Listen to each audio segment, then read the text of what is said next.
Hi guys, this is Dr. Bhupesh once again from Dr. BKM Institutes, and today we are just going to discuss few bit of writings to make sure that you attempt your exam in a wonderful way tomorrow, and wish you all the luck. To all my followers on YouTube who have been there encouraging me, giving me positive compliments, I'm really thankful to you, and especially all of you who are attending the class right now, being the most integral or the core part of Dr. BKM Institutes who have taken professional training from us. So it is for all of you who are going to appear for the exam tomorrow. So this video is something that's going to help you to prepare for your exam, which is coming up tomorrow. As the last time it was told to me that there was a letter that was basically kind of a discharge back or referred back letter. So again, I know you all have seen my videos and you are well prepared for your writing exam tomorrow. And if you have listened my videos, then it is great. You already know about these things. I'm just gonna go through the revision part. So today I'm going to teach you the first thing first. The most important thing, purpose of the letter. Purpose of the letter means why are you writing the letter? Again I understand आप सबको आता है, आप हमारे YouTube channel को follow कर रहे हो और जो मेरे से पढ़ रहे हैं, जो डायरेक्टली डॉक्टर बीकेएम से पढ़ रहे हैं, आप सबको आता है। लेकिन फिर भी revision is an important part. It is kind of a warm up before the exam and makes you feel super confident. So purpose of the letter, purpose of the letter सबसे इंपॉर्टेंट चीज होती है and it is written in the first paragraph and the last paragraph. So again mentioning first para and last para, तभी तो ये सबसे important paragraphs होते हैं। फर्स्ट पैराग्राफ में आपको ब्रीफ में लिखना होता है, छोटा छोटा लिखना होता है ब्रीफ में, और इसके लिए रीडिंग का वर्ड है आपकी वोकेबलरी भी, क्या पता कल आपकी उसमें कंसाइज वर्ड आ भी रहा हो, तो concise is a very common word, concise. तो ब्रीफ लिखना है और प्रिसाइज भी लिखना है, प्रिसाइज का मतलब एक्यूरेट भी लिखना है। तो फर्स्ट पैराग्राफ छोटा भी होना चाहिए और एक्यूरेट भी होना चाहिए। ये दो वर्ड आपकी वोकेबलरी के लिए भी जरूरी है, कल इन दोनों में से एक वर्ड तो पक्का आएगा, रीडिंग में आना भी चाहिए, नॉर्मल कीवर्ड्स हैं। देन लास्ट पैराग्राफ में आपको लिखना चाहिए थोरो। थोरो मतलब पूरे का पूरा, जो भी आप अंडरस्टैंड करते हो, what ever you understand from the first paragraph, purpose, जो भी आपको पूरा पर्पस लगता है उसको पूरा लिखना होता है। So purpose of the letter is the most important part, क्योंकि first impression is the last impression. First paragraph में पर्पस क्लियर है तो आपके चांसेस बहुत हाई हैं पास होने के, 90% चांसेस बढ़ जाते हैं आपके पास होने के अगर आप पर्पस सही लिखते हो।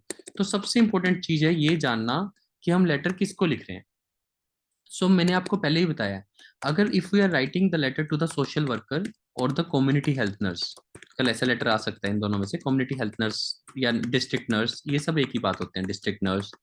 तो ऐसा लेटर भी आ सकता है। It these are called the simple discharge letters. Discharge letter क्यों बोलते हैं हम इनको? डिस्चार्ज लेटर इसलिए बोलते हैं क्योंकि पेशेंट हॉस्पिटल में एडमिट होता है, देन पेशेंट गेट्स ट्रीटमेंट, हमसे ट्रीटमेंट लेता है, फिर वो बेटर हो जाता है, बेटर होगा तो डिस्चार्ज भी होगा, और डिस्चार्ज हो जाएगा पेशेंट, और अगर पेशेंट डिस्चार्ज हो जाएगा तो किसी को तो लेटर लिख ही रहे हैं ना हम, तो जिसको लेटर लिख रहे हैं उनको फॉलो अप केयर के लिए लिख रहे हैं या कंटिन्यू करने के लिए लिख रहे हैं, तो फॉलो अप केयर या फिर ऑनगोइंग केयर वर्ड आपको दिया होगा। तो that is how simple OET letter writing is. तो अगर आप अपने से बराबर वाले को यानी नर्स को या अपने से लेस पोजीशन को भेज रहे हो जैसे कि सोशल वर्कर को, तो ऑब्वियसली ये फॉलो अप केयर वाला लेटर होगा या कुछ चाहिए होगा। सोशल वर्कर के केस में तो क्या पता मेडिकल हेल्प भी ना चाहिए हो, वीजा रिलेटेड हेल्प चाहिए हो। सोशल वर्कर वो एक्स्ट्रा सारे काम करता है, मेडिकेशन भी देता है, लेकिन मेडिकेशन को सिर्फ टाइम पे देता है। Social worker is not a medical professional, उसको ये नहीं पता होता कि मेडिकेशन के नाम क्या है। तो ऐसे लेटर में नाम जरूरी नहीं होता मेडिकेशन का, अगर लिख भी दिया तो कोई बात नहीं कि you know paracetamol should be given after every 3 hours, this and this, तो आप ऐसे डिस्चार्ज प्लान तैयार करते हो। तो मोस्ट सबसे पहला लेटर होता है डिस्चार्ज लेटर। तो अगर मैं इसको सिंपल वे में लिखूं फर्स्ट पैराग्राफ को, तो coming back to the purpose, purpose में सबसे इंपॉर्टेंट 3 चीजें लिखनी है। अगेन पर्पस को लिखने का सबसे तरीका, why patient came to you, what did you do, आपने क्या किया। फर्स्ट पैराग्राफ लिखने का बेस्ट तरीका, why, what did you do, what happened, patient better हुआ या वर्स हुआ, एंड नाउ जिसको आप लेटर लिख रहे हैं, what the person, what that person will do, जिसको आप लेटर लिख रहे हो। इससे आपकी बहुत प्रॉब्लम खत्म हो जाएंगी, आपको एटी का अपने आप मेथड भी समझ आ जाएगा और आपकी लाइफ भी आसान हो जाएगी।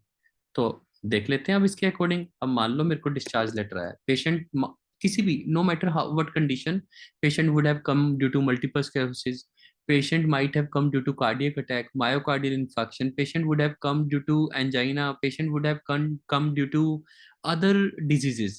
तो पेशेंट अगर मेजर डिजीज के साथ आया होगा तो हॉस्पिटल में एडमिट हुआ होगा। तो उस लाइन को कैसे लिखते हैं हमेशा, please again my attempt is कि जो भी मेरे को पहले से सुन रहे हैं कि मैं उनको और आसान कैसे कर सकता हूँ, what better can I teach today, I always try that. तो मैं ऐसे लेटर में ऐसे लिखूंगा, this letter is being written regarding mister X या मिसिस वाई, जो भी वहां पे होंगे, Mr X who was admitted to our hospital due to this thing. तो मैं पहले रीजन बताता हूँ, मैंने आपको पहले ही कहा ना कि हमारे हॉस्पिटल में क्यों आया था, तो मैंने बताया why. So why, due to this thing, fracture, myocardial infection, जो भी मेन प्रॉब्लम है, मेन प्रॉब्लम को आप यहाँ पे फिल कर सकते हो गैप को। सेकेंड लाइन, आफ्टर ट्रीटमेंट, अब ट्रीटमेंट जो भी आपने दिया, after treatment condition what, so what did you do, treatment, after treatment क्या हुआ, कंडीशन इंप्रूव हुई या खराब हुई, कंडीशन इंप्रूव हुई या खराब हुई, देख लेते हैं। After treatment his condition got better, अगर बेटर हुआ है so he is being discharged. अगर आपको लेटर में छोटी छोटी चीजें ही कर सकते हैं ओईटी वाले, ये कह सकते हैं डिस्चार्ज 4 दिन के बाद होगा, तो लिख दो he will be discharged after 4 days। इतनी सी तो बात है, इंग्लिश को ही तो चेंज करना है। अगर वो अभी हो रहा है तो आप लिखोगे ही इज बीइंग डिस्चार्ज्ड, बस ये आपकी इंग्लिश पूरी होगी, ही is being discharged.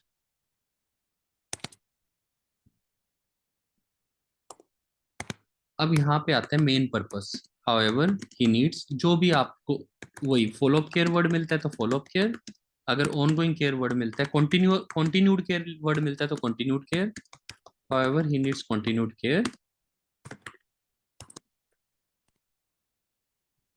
hence yeah, so he is being referred to you। this is how simple the first paragraph could be।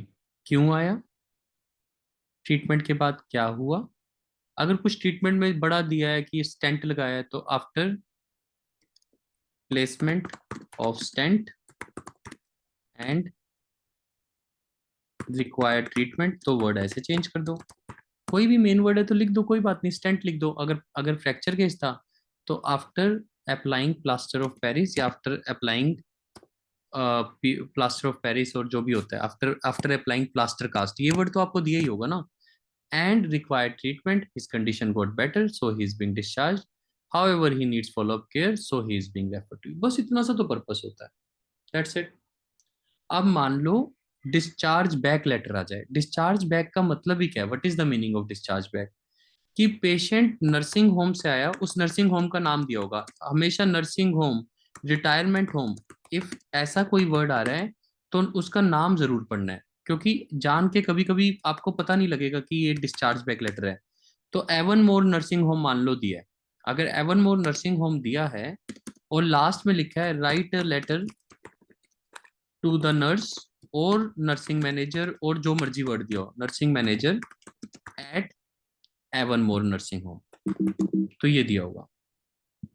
तो आप लेटर लिख रहे हो एवन मोर नर्सिंग होम के पर्सन को, एवन नर्सिंग होम के पर्सन को, और पेशेंट का फिजिकल एड्रेस दिया है, फिजिकल एड्रेस दिया है। अब ये दोनों अलग अलग पेज पे होंगे, क्योंकि एड्रेस दिया होगा फर्स्ट पेज में और ये दिया होगा लास्ट में, write a letter to nursing manager at Avon More nursing home. तो इस नाम को जरूर पढ़ना होता है, क्योंकि अगर वो फिजिकल पेशेंट से मैच, फिजिकल एड्रेस से मैच कर रहा है, पेशेंट के एड्रेस से मैच कर रहा है, तो यानी कि पेशेंट वहीं पे रहता है, patient is staying there and going back to the same place, और वापस डिस्चार्ज होके सेम प्लेस पे जा रहा है। तो इसका मतलब कि पेशेंट यहां से आया था फिजिकल एड्रेस से, कहाँ पे आया, हॉस्पिटल में आया, और फिर हॉस्पिटल से वापस अपने फिजिकल एड्रेस पे यानी कि एवन मोर में वापस जा रहा है। तो इस लेटर में मैं क्या लिख सकता था, तो देखो मैं कॉपी पेस्ट कर लेता हूँ, सेम चीज कॉपी पेस्ट कर ली, जो मतलब मेरा फॉर्मेट है लेटर का, वाई, ये सब कुछ सेम है। तो यहाँ पे लिख दूंगा this letter is being written regarding your resident. Resident का नाम मिस्टर एक्स। बाकी सब कुछ सेम। वो किस लिए आया होगा? गिर गया होगा, फ्रैक्चर से आया होगा, तो who was admitted due to this. After this his condition got better, so he is being discharged. अब यहाँ पे लिख दो back to the nursing home. तो द वर्ड लगाना है, आर्टिकल लगाना है द। तो वहां पे नाम नहीं लिखना, यूर भी नहीं लिखना। So discharge back to the nursing home. अब हाउएवर नहीं आ सकता, क्योंकि अब इसकी जरूरत नहीं है। बस ये समझो, ये यहाँ पे चेंज हो जाता है कि नर्सिंग होम पे वापस आपके पास पेशेंट को डिस्चार्ज बैक कर रहे हैं। अब कह देते हैं, अब सिंपल। सो वंस यहाँ पे जब वो आपके पास वापस पहुंचेगा, वंस ही रीचेज देयर, तो हम उसके नर्सिंग होम वाले को एडवाइस कर सकते हैं, you are advised to follow few instructions for his speedy recovery.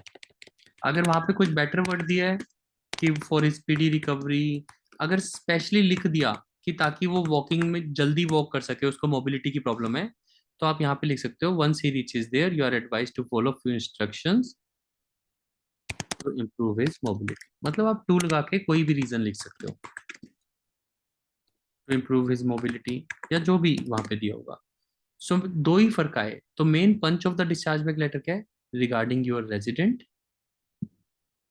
Once he reaches there, और द नर्सिंग होम बैक, ये बैकवर्ड आ गया, back to the nursing home once he reaches. Please list, इसको लिख के देखो अभी। वीडियो को सुनते सुनते एक बार वीडियो को पॉज करो, लिख के देखो। याद करने से नहीं होगा, लिखने से होगा। तब आप एक एक वर्ड को समझ पाओगे, कॉमास को समझ पाओगे। 2 मिनट लगेंगे लिखने में। इसको 2 बार लिखोगे तो और भी बेटर है, अभी के अभी। ठीक है। अब थर्ड होता है डिस्चार्ज बैक की जगह रेफर्ड बैक लेटर। वैसे तो ये आ चुके हैं पिछले एग्जाम में, पर ये नॉर्मल लेटर्स हैं, ये बार बार रिपीट हो सकते हैं। रेफर्ड बैक और डिस्चार्ज बैक में क्या है? रेफर्ड बैक और डिस्चार्ज बैक में फर्क किया है।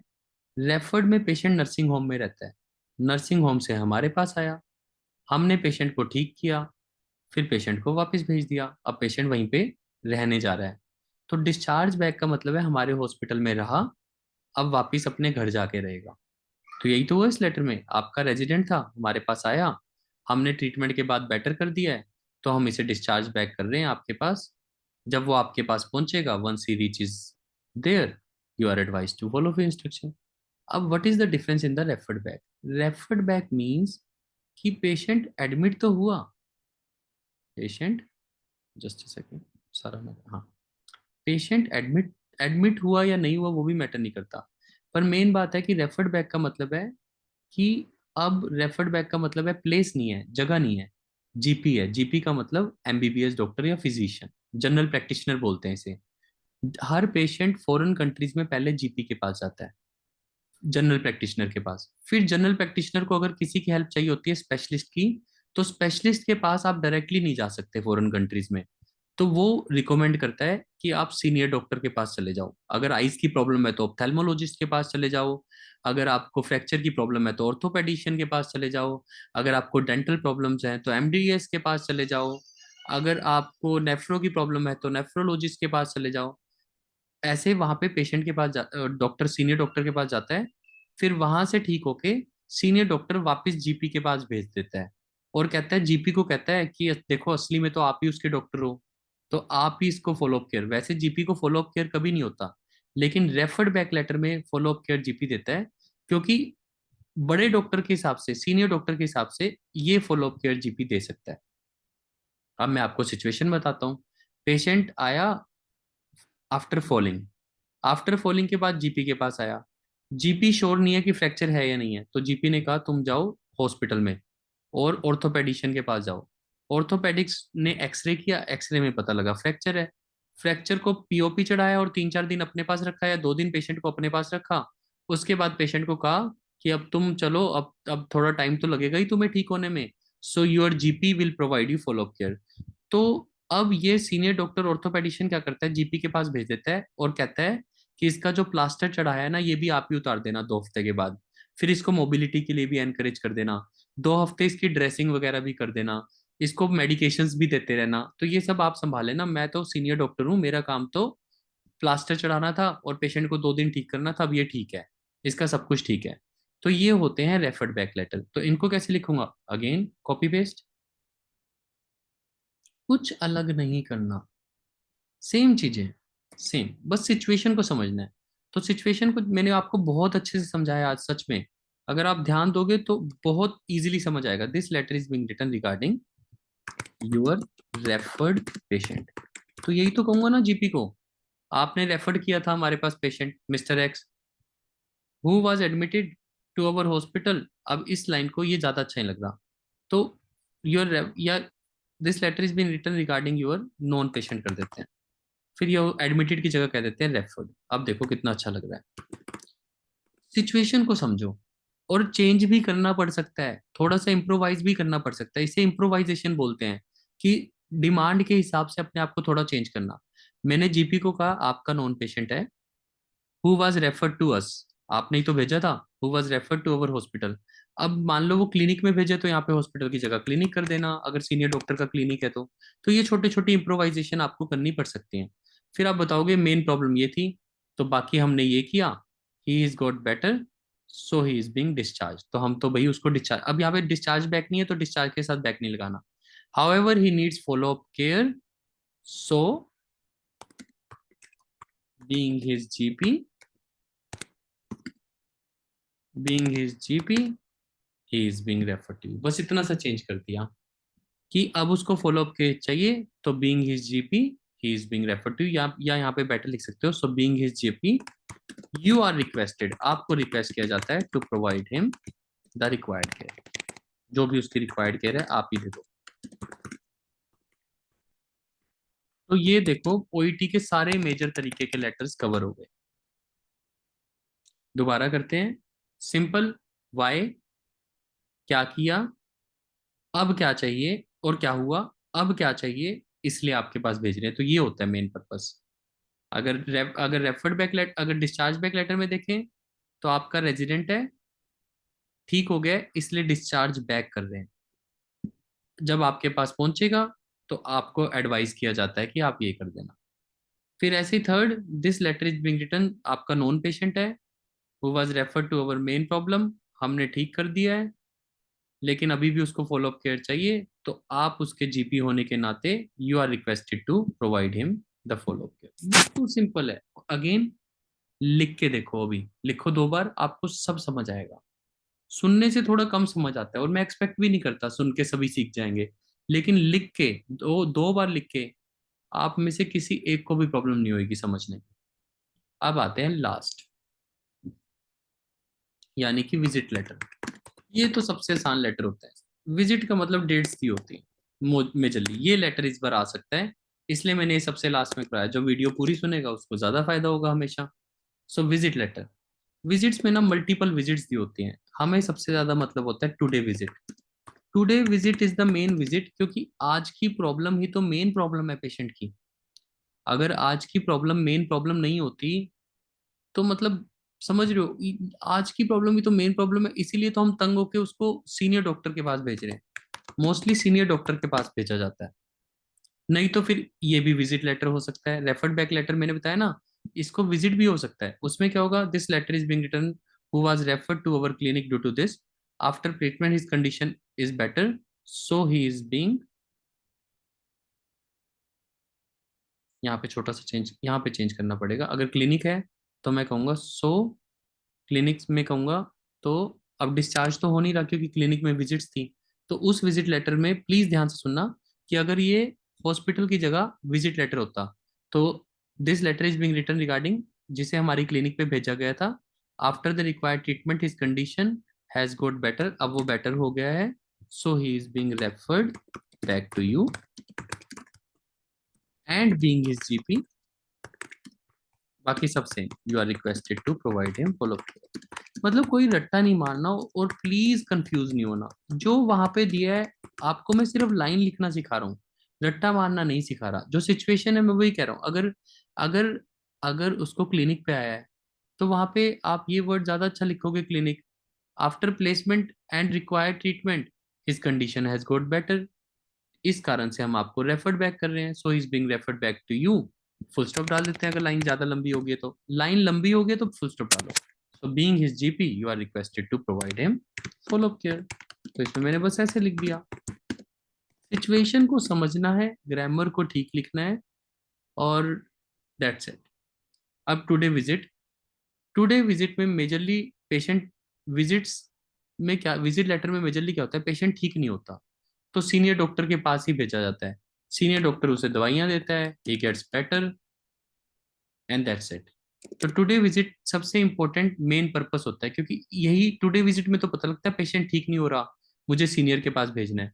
तो इस लेटर को वैसे कॉम्प्लेक्स करने की जरूरत नहीं है जैसे पहले की 3 लाइनें बनाने की जरूरत नहीं, जैसे इनमें तो हम 3 लाइन्स बनाते हैं, विजिट लेटर में सिर्फ पर्पस चल जाता है, सिर्फ पर्पस। तो हम क्या लिखते हैं, this letter is being written regarding mister X who, आज की प्रॉब्लम बतानी है, who has been found with, अगर अगर क्वेश्चन मार्क दिया है तो हु, क्वेश्चन मार्क का मतलब सस्पेक्टेड केस है, who has been suspected with. अगर डायग्नोज्ड वर्ड दिया है तो who has been diagnosed with, अगर असेसमेंट वर्ड दिया है तो who has been assessed with. आज की प्रॉब्लम लिख दो, who has been assessed with main problem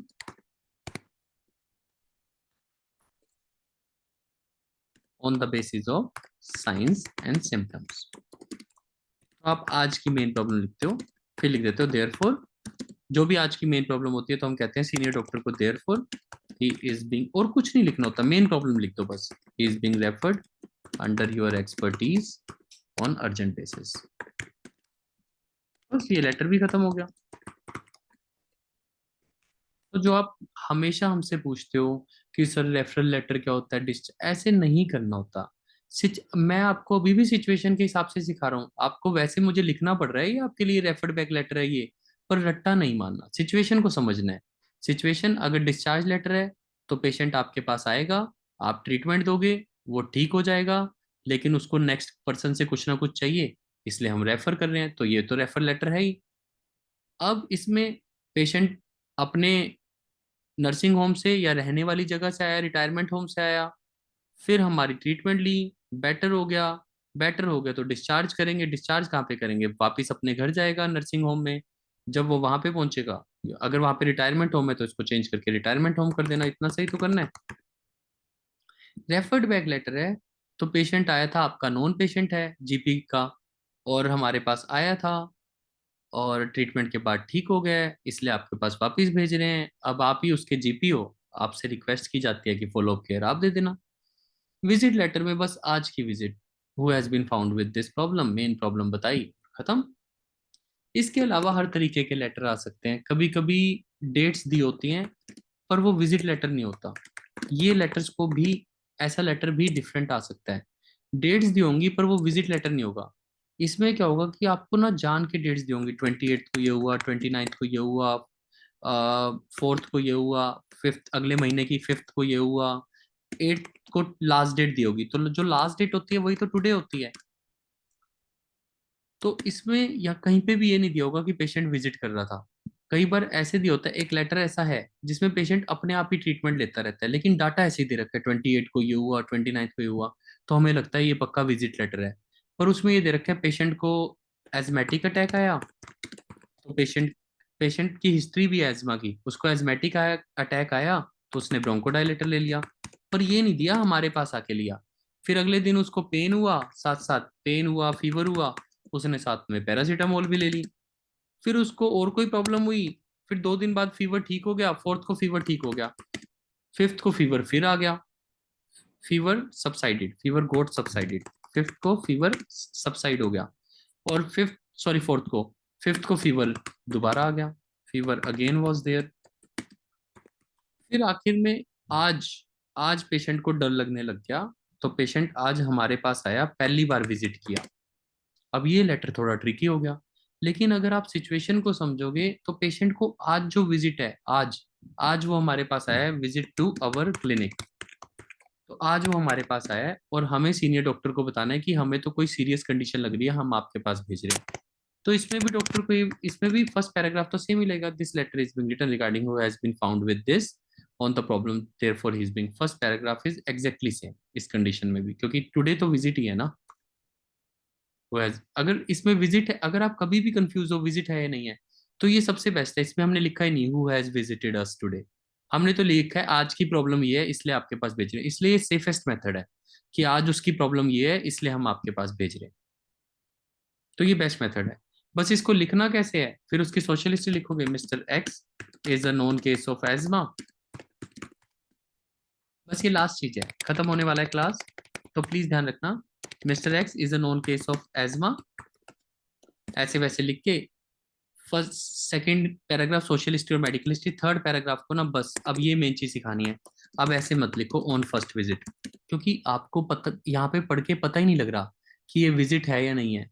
तो कभी भी ऐसे लेटर को कैसे लिखना है, बस डेट लिख दो, ऑन 28 अगस्त 2003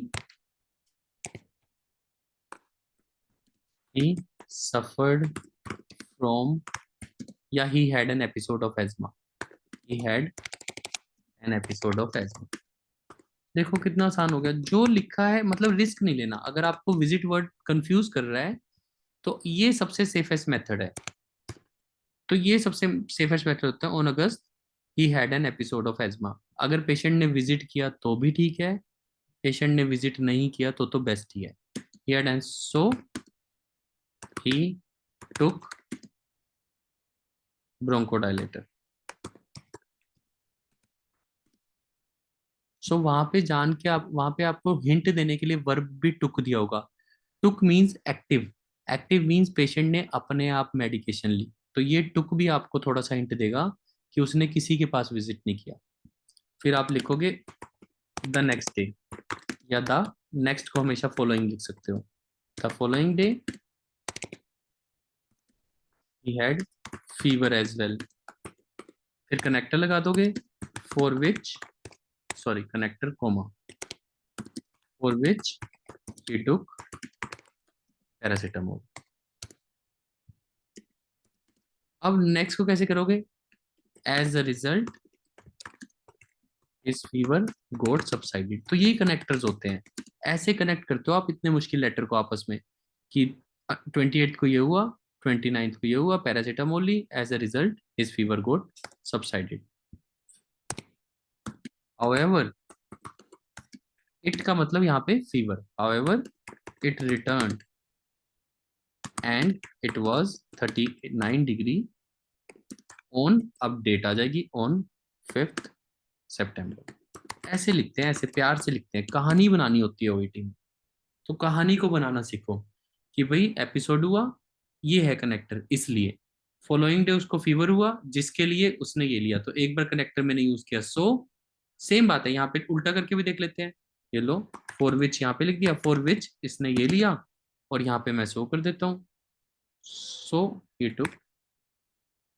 तो ये तो मेरी, ऐसा नहीं है कि वो है, बस ये कनेक्टर है जहाँ पे फिट होता है, जिसके लिए एज्मा था जिसके लिए उसने ये लिया, फीवर था इसलिए उसने ये लिया, ये तो चेंज है बस। एज ए रिजल्ट, ये कितना अच्छा है, एज ए रिजल्ट उसका फीवर सबसाइड हो गया, लेकिन फिर अगले दिन वो फिर आ गया, it return and it was 39 degree on 5th सितंबर। फिर दोबारा लाइन वाइज चलना है, क्रोनोलॉजिकली चलना है, और कहना है today he again, today he has presented to us. तो ये आपको मैंने बताया था इस लेटर में, ये पहली बार हुआ है कि आज उसने विजिट किया है, today he has presented to us, and अब हमारे द्वारा पाया गया, and he has been found with. अब यहाँ पे एग्जामिनेशन करके, क्योंकि हमारे द्वारा पाया गया है, तो passive voice has been found with this and this problem. जो मेरे को, जो हमें डॉक्टर बीकेएम को लगातार फॉलो कर रहे हैं, उनको तो पता ही है कि हैज बीन क्या होता है। हमने परसों ग्रामर का लेक्चर भी किया था, अगर आज आप हमें पहली बार सुन रहे हो तो आज से 2 या 3 दिन की पुरानी वीडियो हमारे चैनल को सब्सक्राइब करो, और उसमें ग्रामर की वीडियो है, अभी 2-3 दिन पहले ही डाली है, सो ग्रामर की वीडियो आपको मिल जाएगी। he has been found with this, therefore therefore he requires your expertise and hence is being referred to you। तो हमने कह दिया इसलिए आपके पास भेज रहे हैं। तो ये सीनियर डॉक्टर को लेटर जा रहा है, मैंने कहा ही था विजिट लेटर ज्यादातर सीनियर डॉक्टर को जाते हैं। सो सब कुछ एक वही चीज है जो एक्चुअल में हमारे हॉस्पिटल्स में होता है। और हमें अभी ये टोटल वीडियो सुनते हुए टोटल टोटल 33 मिनट्स हुए हैं। 33 मिनट्स में ओईटी का पूरा राइटिंग का सिलेबस कवर हो जाता है, अगर आप पैनिक क्रिएट ना करो। द मोस्ट इंपॉर्टेंट थिंग, तभी मैं कहता हूँ do watch our videos till end. अब मैं आपको सबसे इंपॉर्टेंट चीज बता रहा हूँ, the most important thing of OET writing, कुछ भी जो समझ में नहीं आ रहा उसे मत लिखो, प्लीज मत लिखो। बस आपका लेटर अपने आप में पढ़ने में फ्लुएंट होना चाहिए, अच्छा होना चाहिए, और उसका मीनिंग बनना चाहिए। जैसे ही आप कोई एक्स्ट्रा लाइन डालते हो जो आपको समझ नहीं आई, बस वहां पे मार्क्स कटते हैं। प्लीज जो समझ नहीं आ रहा उसे छोड़ने की हिम्मत रखो। 200 वर्ड्स पूरे करो, 180 to 200, पर 190 से ज्यादा ही लिखो। 180 मत लिखो, वो छोटा लगता है। 190 to 205 वर्ड्स लिखो। अगर 210 है तो भी रब मत करो, 210 है तो भी रब मत करो, 213-14 है तो भी रब मत करो, कोई जरूरत नहीं है रेस करने की। लेकिन अगर 220 से ज्यादा जा रहे हैं तो आपको थोड़ा ध्यान देना पड़ेगा। तो वैसे ही इरेजर अच्छा नहीं लगता यूज करना, तो अवॉइड करो। लेकिन उससे कम है, 220 से कम है तो रब मत करो, कोई बात नहीं। और अगेन एक्स्ट्रा लाइंस को लिखो ही मत। वैसे भी वो जो लाइन तंग कर रही है उसको छोड़ना सीखो, तो आपको ओईटी में कभी दिक्कत। आपकी कहानी पूरी होनी चाहिए, जिसको आप लेटर लिख रहे हो पर्पस क्लियर होना चाहिए। तो फर्स्ट पैराग्राफ में भी पर्पस, और लास्ट में जब टुडे को दोबारा लिखोगे तो सेम पर्पस रिपीट होगा। लेकिन टुडे वाली विजिट में साइंस और सिम्टम्स आएंगे, लेकिन जब विजिट लेटर में फर्स्ट पैराग्राफ लिखते हैं उसमें साइन और सिम्टम को नहीं लिखते, बस लिखते हैं he has been found with this on the basis of signs and symptoms. वहां पे सिर्फ साइंस और सिम्टम्स लिखता है, नाम लिखते हैं। मतलब उनके उनको खोल के नहीं लिखते कि सिम्टम ये था, साइन ये थे, बस ये लिखते हैं on the basis of signs and symptoms. तो फर्स्ट और लास्ट पैराग्राफ में ये फर्क होता है। This is Dr. Bhupesh from Dr. BKM Institutes and wish you all the luck to have exam. This video would be helpful for everyone and every time whenever you take exam. This is my assurance. Thank you very much. We assure you that if you will follow our instructions, you surely will pass with God's grace. Thank you.